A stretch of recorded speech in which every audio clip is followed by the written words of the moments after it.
Bismillahirrahmanirrahim. Kita masuk ke anwa'ul khawatir. Qala al-khawatiru arba'atun. Rabbaniyun wa nafsiyun wa malakiyun wa syaitani. Khawatir jamak dari khatirah, berarti lintasan yang masuk ke dalam kolbu secara cepat. Jadi syariah, ya. Sesuatu yang datang fujiat, ya, yang datang mendadak begitu saja, tiba-tiba ke dalam kolbu, dan dia syariah, jiddan sangat cepat, ya. Saking cepatnya sangat sulit untuk memahaminya secara utuh. Nah, yang mampu memahaminya hanya orang-orang yang ada ketenangan di dalam batinnya. Dan orang-orang itulah yang disebut ala bidzikrillah tatma'innul qulub. Mereka ini yang kolbunya selalu dibentengi dengan lafaz la ilaha illallah, la ilaha illallah hisni, la ilaha itu adalah bentengku.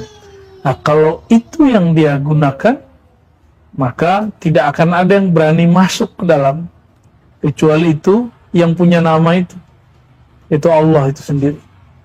Nah, orang-orang ini dialah nanti yang akan mampu menangkap apa khatir yang lewat itu. Nah, karena dia adalah seorang hamba yang hatinya berta'alluq, yang berkait dengan Allah Rabbul Alamin, itu disebut Abdun Rabbani, hamba yang Rabbani. Maka khatir yang dia tangkap disebut dia khatir Rabbani. Khatir Rabbani. Khatir Rabbani, khatir yang pasti dari Allah dan pasti hak. Bedanya, Rasulullah itu maksum, wali mahfuz. Itu aja bedanya. Namun perbedaannya, selevel Nabi ketika mau umrah di tahun ke-6, ternyata ayatnya menyebutkan ada perintah haji umroh dan berhaji umroh di tahun itu. Ternyata kalimat insya Allahnya membuat penafsirannya berbeda.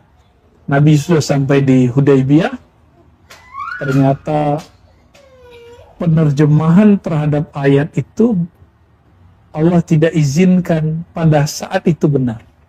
Jadi selevel Nabi juga menangkap dan menafsirkan khatir yang turun. Ayatnya sudah benar, tapi penerjemahannya di situ perlu ijtihad. Disinilah ikhtilaf antara ulama, Fakhruddin Ar-Razi, Imam Ghazali, Imam Al-Amidi, sebelumnya adalah Sahibul Waraqat Al-Juwaini. Itu mereka ikhtilaf semua, ya, beberapa, ya.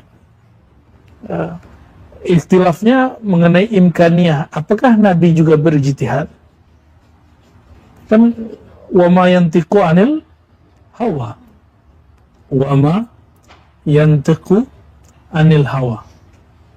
Coba, ada nggak hadis yang menyebutkan Nabi mengatakan innama ana basyarun? Itu beda loh dengan wa ma yantiqu anil hawa. Kalau yantiqu bukan dari hawa, karena yantiqu min tariqil wahyi. Nggak ada hawa di situ. Min tariq al-khatir Rabbani. Tapi kalau beliau mengatakan innama ana basyarun, baru di situ ada celah untuk ijtihad. Maka sahabat ketika hendak mencoba menyela Nabi, mereka konfirmasi dulu, ya Rasulullah, ini wahyu dari Allah atau bukan? Ketika Nabi mengatakan bukan, baru dia masuk. Nah, berarti seorang selevel sahabat mencoba mengkonfirmasi itu. Beda dengan Khawarij yang langsung mengatakan, bapaknya Khawarij, ya, i'dil ya Muhammad, ittaqillah ya Muhammad. Nah, itu dia nggak konfirmasi dulu sama Rasulullah. Sama sih ditanya, wahai Rasulullah, pembagianmu ini dari wahyu atau bukan? Seharusnya, tapi dia kan enggak. Nah, ketika Nabi dapat khatir Rabbani, dia dapat khatir syaitani, maka syaitan tuh ngomong, ceramahin tuh Muhammad. Masa yang begini aja nggak beres dia. Kul ittaqillah. Maka dia ngomong ke Nabi Muhammad, ittaqillah. Hadis Sahih Bukhari. Hati-hati itu. Kalimat-kalimat menceramah itu ternyata berbahaya. Maka kita-kita ini bahaya, Bu ya. Karena kerjanya ceramahin orang. Ya, ngajar orang tuh bahaya. Di sini kita minta supaya Allah jaga lisan, ya. Dari zallat, insyaallah, ya. Nah, khatir Rabbani, ya. Rabbani berarti hamba yang kalbunya berkiblat kepada Rabb, kepada Allah Subhanahu wa ta'ala. Dan yang kedua, khatir nafsi. Khatir nafsi berarti lintasan yang sudah dibisikkan dan dipengaruhi oleh nafsiyah, ego. Ini yang terjadi kebanyakan pada orang berzikir, ya, bertawajuh, berrabithah, atau dalam saat dia bertafakur, tadabbur, atau diistilahkan mu'allim ini bahaya. Kalau ini masuk bahaya. Itu sebabnya wajib bersyahadat sebelum zikir. Bukan wajib secara hukum fikih, tapi wajib secara adab. Kemudian ta'awuz, berlindung kepada Allah Subhanahu wa ta'ala, ya.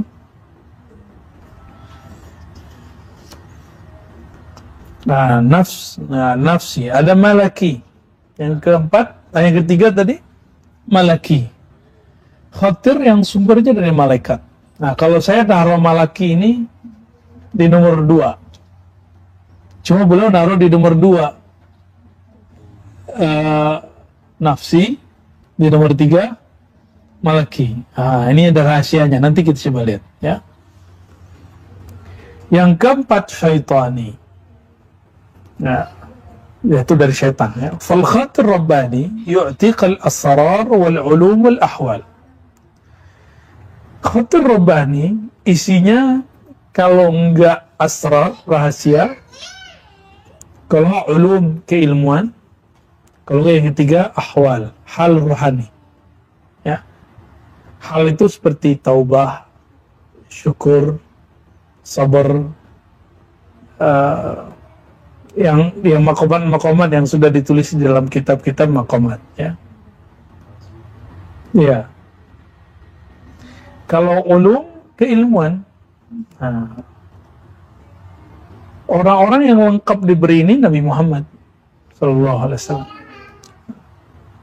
Hampir semua wali diberikan ini, tapi ada yang dibuat lebih, yang diberikan asar lebih, maka kalam-kalam dia akan sulit dipahami oleh orang-orang yang ahli zahir, ya. Nah, yang masih bisa dipahami ahli zahir itu orang-orang yang diberikan ulum, ilmu-ilmu, karena ilmu bisa ditakar oleh akal. Tapi kalau asrar enggak semua. Asrar itu yang paling tinggi adalah asrar zatullah, zatillah, wa sifatillah, wa asma'illah, wa af'alillah. Itu yang paling tinggi. Asrar daripada zat Allah, asrar daripada sifat Allah, nama Allah, dan fi'il, perbuatan Allah Subhanahu wa ta'ala. Itu isi asrar. Nah, ini kebacanya semua ini oleh apa? Kalau asrar dibaca oleh ruh. Kalau ulum yang mampu nangkap fuad. Nah, kalau ahwal, nah itulah qalbu. Karena qalbu itu yataqallabu, yatahawwal. Ya, dia berubah-ubah. Jadi ketika khatir turun, siapa yang baca? Ruh, dan kalau ruh baca langsung kesimpan dalam sir. Nama objek yang ada di dalam sir itu namanya asrar. Itu. Proses ruh itu menerima itu prosesnya kita sebut khawatir, tapi itu buah daripada ruh dia memandang kepada Allah, musyahadah. Ya. Nah, kesimpan dalam sir asal-asal tadi, lalu jika yang kemudian diterjemahkan oleh fuad jadi ilmu, jika diterjemahkan oleh qalbu jadi ahwal maqamat. Jadi ahwal di sini boleh tambahkan wal maqamat. Ya. Wal maqamat.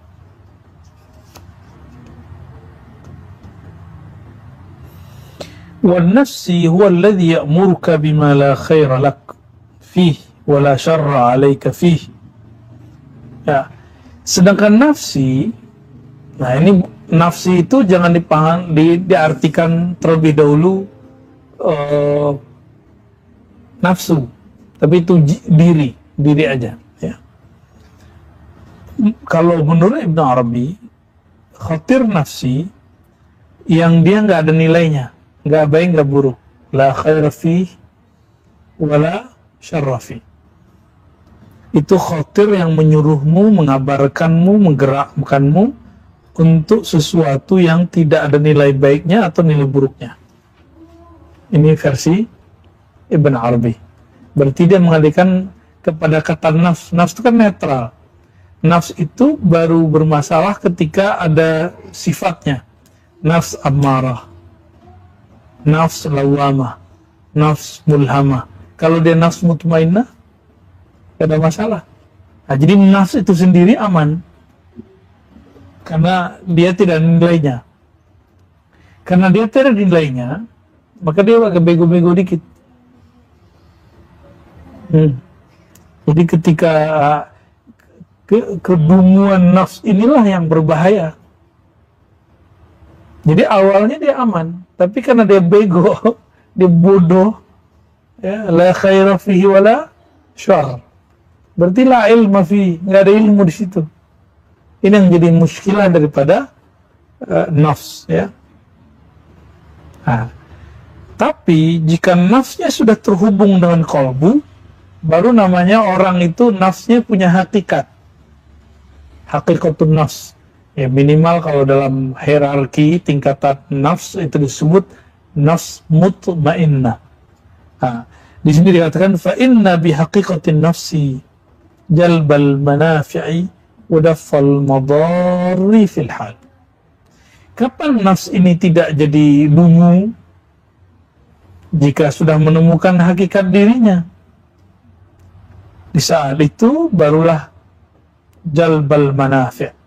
Ya, hakikat dirinya dapat menjadi asbab menarik kebaikan, menolak keburukan.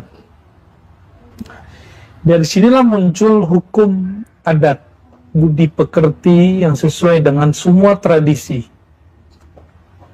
Jadi rata-rata hukum adat, tata krama yang ada di alam semesta itu dari nafs yang seperti ini.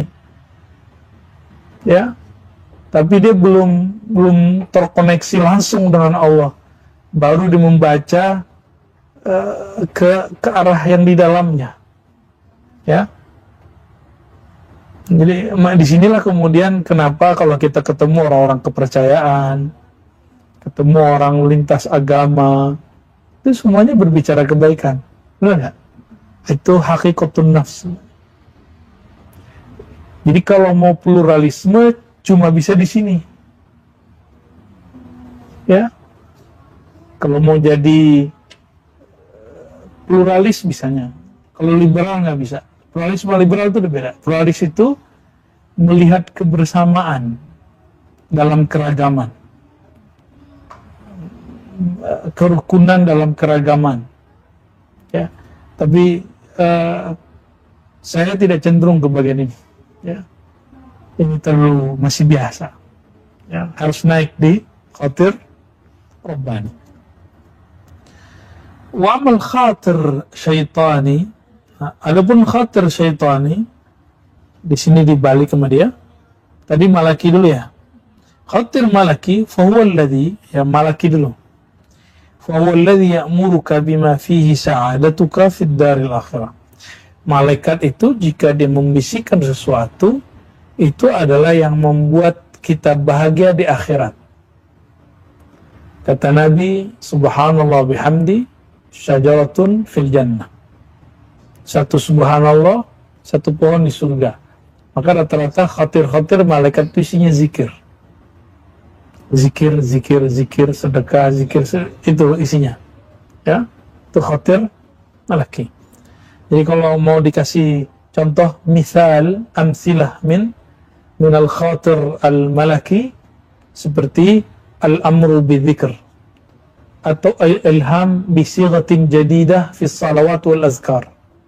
Ilham dengan sigat-sigat terbaru dalam salawat dan zikir. Sebenarnya tidak ada salawat yang baru. Sebenarnya sudah ada, cuma kita baru tahu. Ya. Contohnya, Sidi Syekh Abdul Hasan Syazili, beliau dapat ilham untuk berzikir subhanallah ma la yamunnu ma yamunnu wa la yumannu alaih. Apa terjemahan bu ya? Ma yamunnu wa la yumannu alaih. Yang maha memberi tapi dia tidak perlu diberi. Ya, Manan, Al-Manan. Ada subhanallah zil izzati wal jabarut, subhanallah zil kibriyai wal azama. Itu semua saya ketemu seorang wali, dia dapat ilham zikir itu, tapi dia nggak pernah baca kitab hadis yang menyebutkan zikir itu. Terus saya bilang, loh Yai, itu ada di kitab Tabrani, kitab doa Tabrani, disebutkan di zikir-zikir itu. Dia bilang, serius, beneran? Besok saya amalin. Jadi dia konfirmasi. Ya, dia cuma konfirmasi. Karena ternyata ilham itu sendiri ketika turun dari malaikat, maka sedikit ada semacam, bukan ragu, tapi hanya sebatas ingin mencari penguat. Ya, liyatma'inna qalbi, supaya kalbunya tenang. Itu terjadi. Ya, maka orang yang belajar kitab hadis dan mengerti bagaimana cara memahami hadis, mengerti ilmu fikih, itu dalilnya lebih kuat daripada orang yang dapat ilham malaikat. Kenapa? Karena kalau ilham malaikat, antum nggak mengerti yang ini, nanya malu, itu gimana, bener nggak ada? Ya, harus konfirmasi, kalau nggak siapa tahu ada setan. Karena jika dia benar ada, pasti ada di kitab hadis. Atau di kitab-kitab ulama-ulama terdahulu yang dapat ilham yang sama. Pasti ada, nggak akan ada bid'ah. Maka nggak ada namanya zikir baru, seperti yang dituduhkan oleh kelompok tertentu. Yang diamalkan para sufi itu semuanya sudah ada di langit. Ya, sudah ada di kolbu Nabi. Sudah ada di kolbu sahabat. Ya. Maka selevel Sayyidina Ali, karamallahu wajhah, beliau membuat sigat zikir sendiri, sigat salawat sendiri. Imam Syafi'i juga buat sigat salawat sendiri, yang masyhur ada tambahan kullama dzakarahu dzakirun wa ghafala an dzikrihim ghafilun. Itu nggak ada sebelumnya Nabi, nggak ada, setelah Nabi nggak ada, baru muncul Imam Syafi'i 204. Seandainya membuat sigat itu bid'ah, maka Imam Syafi'i, Sayyidina Ali, para sahabat-sahabat tabi'in, mereka awwalu man dakhalan nar. Gimana? Yang pertama masuk neraka. Bahaya nggak tuh? Bahaya. Jadi hati-hati membid'ahkan zikir kalau kita nggak ngerti. Ya.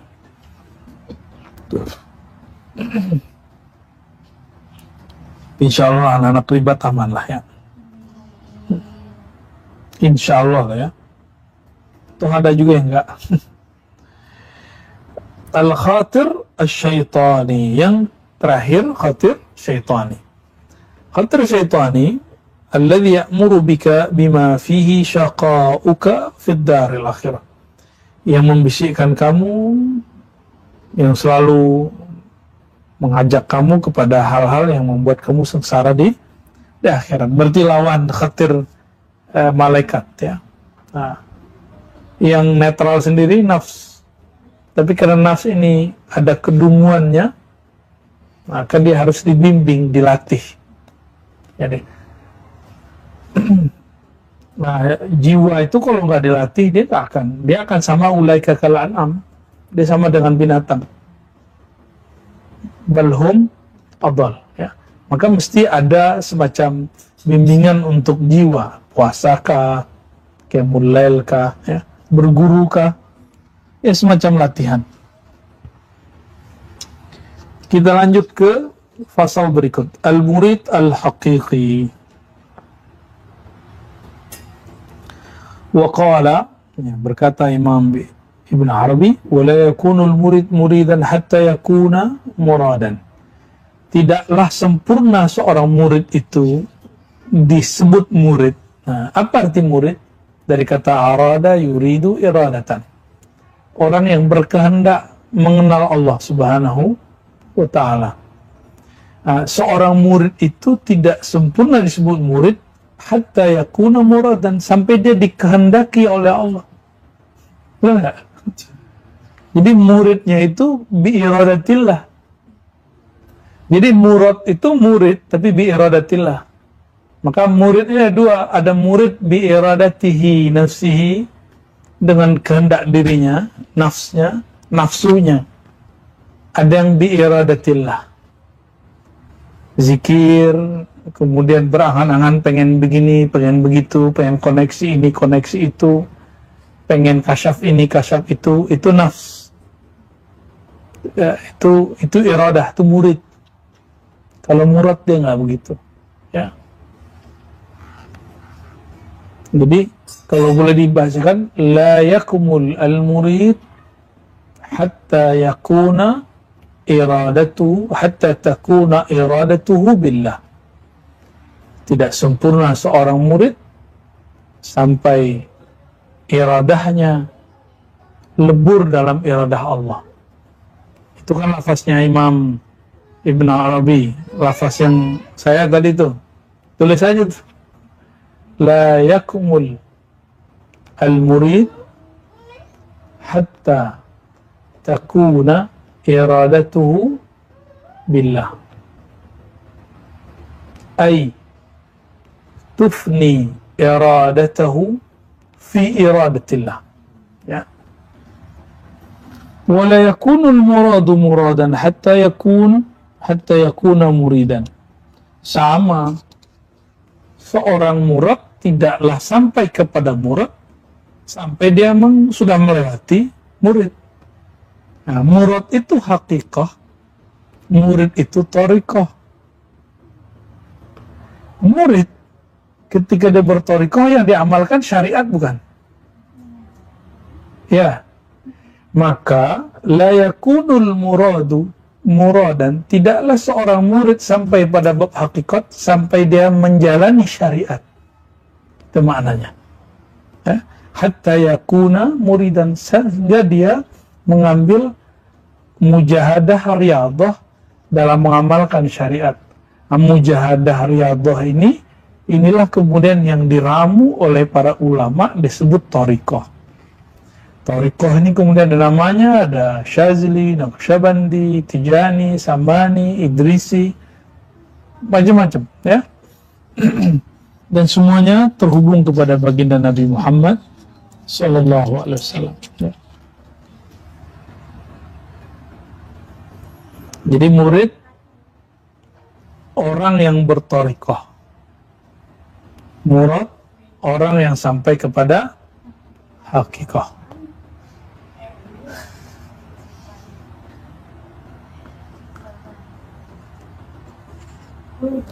Al-arif wal-alim bain al-i'tirad wa taslim. Wah, ini menarik nih beliau nih. Bismillahirrahmanirrahim. Qala al-arif idza i'tarada ahlakathu al-haqiqah wa idza sallama ahlakahu al-adab wa fi najati al-haqiqah ahlakahu al-abad. Wal-alim billah idza i'tarada lam yuhlikhu syai', la haqiqah wa la haqq, wa idza sallama ahlakahu al-haqq wa laysa bi'alimin idzak.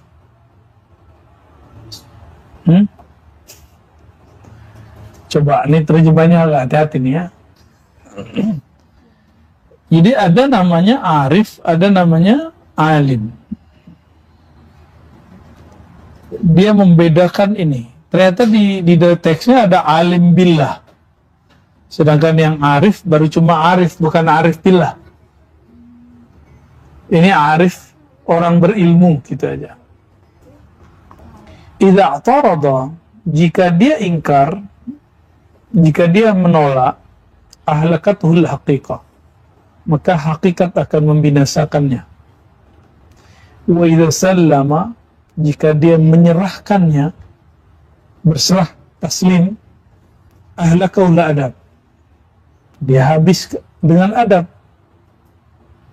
Wa fi najatil haqiqah, dalam keselamatan haqiqah, ahlakahul abad, maka yang membinasakan dia adalah keabadian. Gimana tuh? Ya, tar dulu ya, sabar dulu. Terjemahin dulu. Wal alim billah, orang yang alim kepada Allah,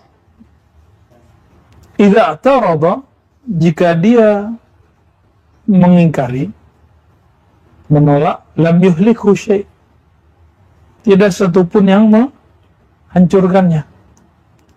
La haqiqah wa la haq, tidak ada yang, enggak, mau sama aja disebut haqiqah ataupun disebut hak ya. Kalau tadi al-arif, jika dia i'tarada, maka hakikat menghancurkannya. Kalau alim, enggak ya, la haqiqah wa la haq. Wa idza sallama, kalau dia justru menerima, ahlakahul haq, maka al-haq lah yang akan menghancurkannya.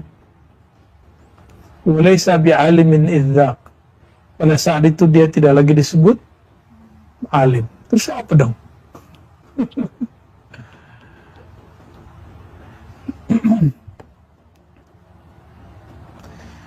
Jadi ada orang yang kalau dia menerima hakikat yang ada pada hakikat daripada khotir itu,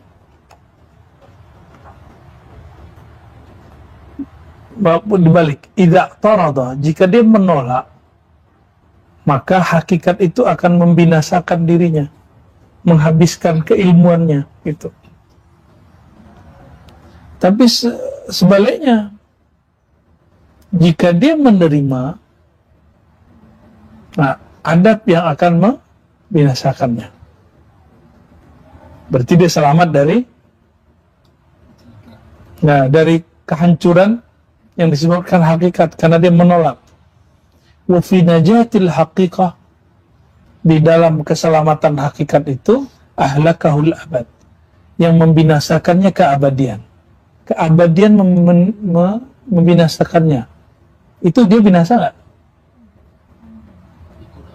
Bako dia. Maka ada fana, ada bako.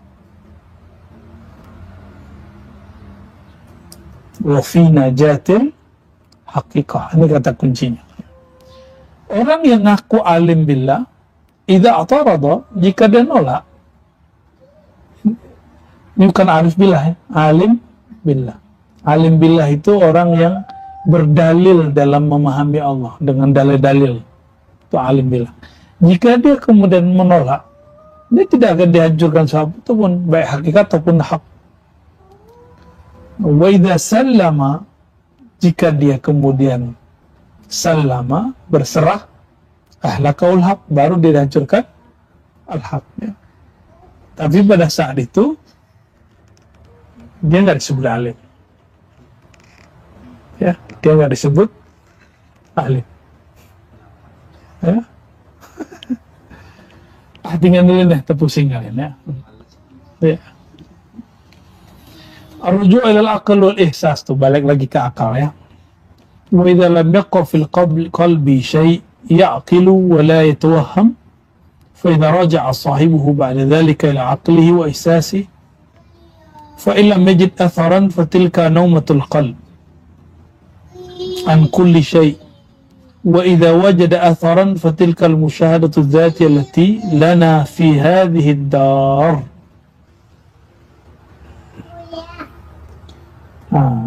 Idza lam yabqa fil qalbi syai' ya'qilu wa la yatawahham.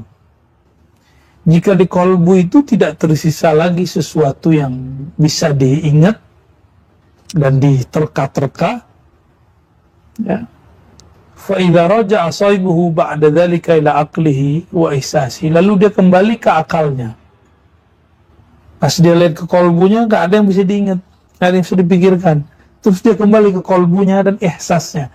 Ihsas itu akal materi, bukan akal rasio. Jadi dia berpikir dengan panca indera. Itu ihsas. Boleh disebut akal panca indera. Kalau yang kita pakai selama ini otak itu misalnya itu akal rasio.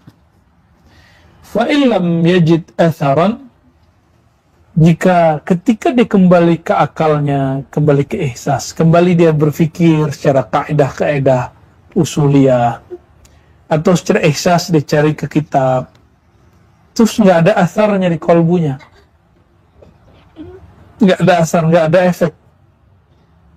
Fatilka naumatul qalbi an kulli syai', tanda kolbu tertidur dari segala sesuatu. Maksudnya apa tuh? Kolbu nggak tahu apa-apa, ya, tertidur dari segala sesuatu, berarti dia fana. Fana itu hilang, nggak bisa diingat.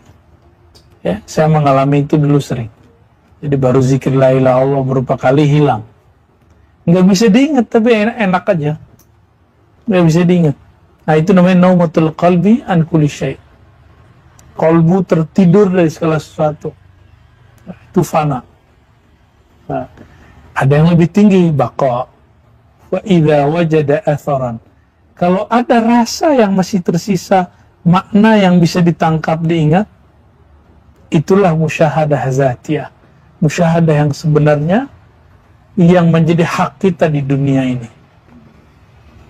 Inilah yang dikatakan di Quran, siapa yang di bumi, di dunia ini dia buta, di akhirat dia buta. Ya. Jadi ada fana, ada baqa. Jangan fana terus. Ya. Nah, disitulah kenapa ada tafakkur, ada tadabbur, ya. Zikir, lalu kita meresapi makna, ruh kita koneksi dengan Rasulullah, dengan aulia-aulia Allah. Nanti akan muncul hikmah-hikmah. Itu yang disebut muhadatsah hidriyah, ya. Muhadatsah hidriyah, di situ dia. Nah, tapi selama dia fana, dia nggak akan bisa membaca apapun, mengingat apapun.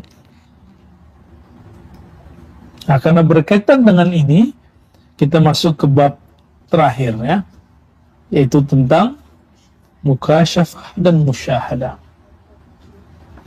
Bismillahirrahmanirrahim. Qala al-mukasyafatu altafu min al-musyahadah wa atab.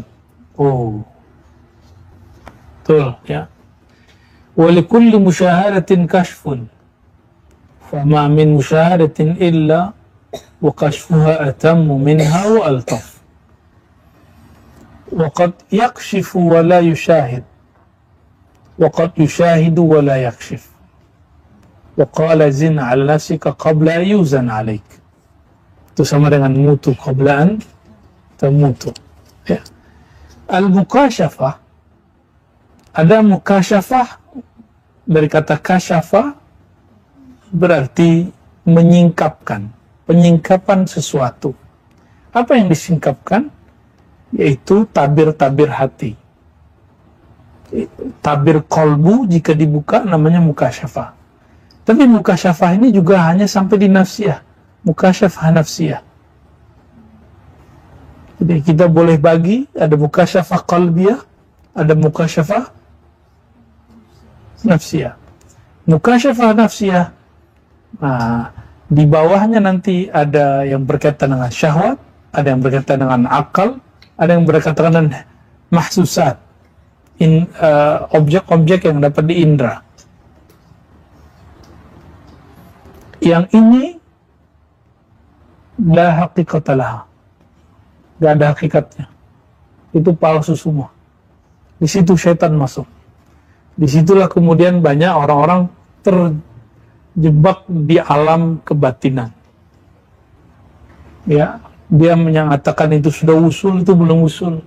Dia mengatakan ketemu ruh ini itu bukan ruh. Ya. Dia merasa sudah naik ke langit, itu bukan langit, tapi langit-langitan. Itu dia ya. Bahkan mungkin mereka ngerasa naik ke aras. Bukan aras itu. Aras-arasan paling.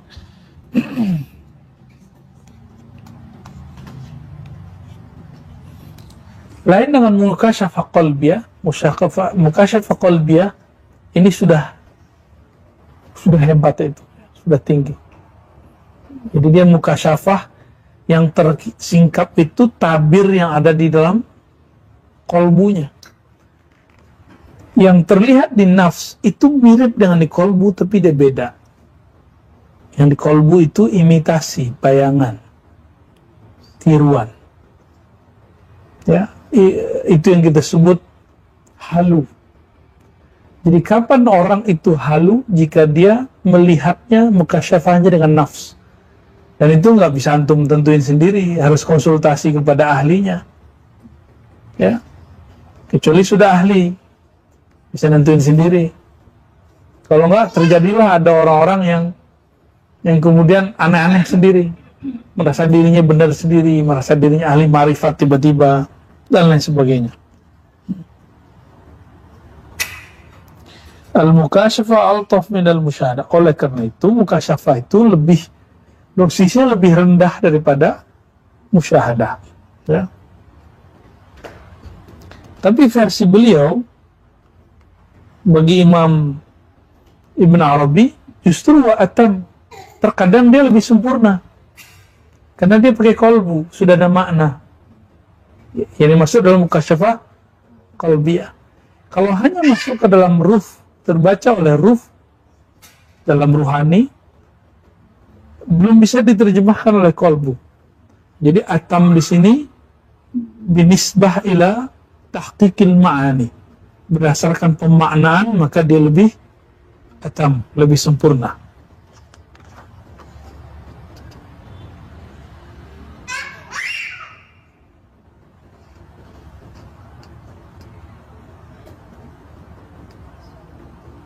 Ya, walikulli musyahadatin kasyaf. Setiap musyahadah itu ada kasyafnya. Setiap musyahadah ada kasyafnya. Terus mana yang lebih tinggi? Musyahadah terdiri dari mukasyafah. Musyahadah itu ruh yang memandang. Mukasyafah kolbu. Tapi untuk kesempurnaan makna, maka dia harus masuk ke dalam kolbu. Gitu. Cuma secara kemurnian, musyahadah. Fama min musyahadatin illa wa kashfuha atammu minha wa altaf. Tidaklah ada musyahadah kecuali kasyafnya lebih sempurna, ya, dan lebih lembut. Wa qad yakshifu wa la yushahid. Kadang orang dibuka tabirnya tapi dia nggak bisa lihat, nggak bisa menyaksikan. Wa qad yushahidu wa la yakshif. Ada yang dibukakan tabir melihatnya tapi dia tidak bisa memaknai. Nah, yang sempurna Rasulullah. Kemudian Al-Ghaus, lalu bawahnya Al-Kutub. Ya. Wa qala zin ala nafsika qabla ayuzana alaik. Ya. Maka timbanglah dirimu sebelum kamu ditimbang. Ya. Jadi ketika di Quran itu ada yuhasibkum bihillah, Allah menghisap kamu, itu yang dihisap yang begini-ginian. Ya, mukasyafah, dia mukasyafah apa?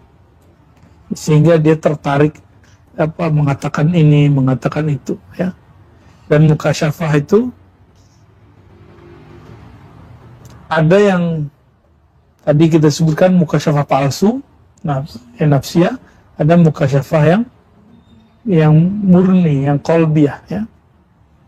Di sini perlu kehati-hatian kepada orang-orang yang beristikharah, sholat hajat, zikir, muhadasah khidriyah, muhadasah ruhiyah, ya, biar kita gak terjebak nanti untuk memahaminya.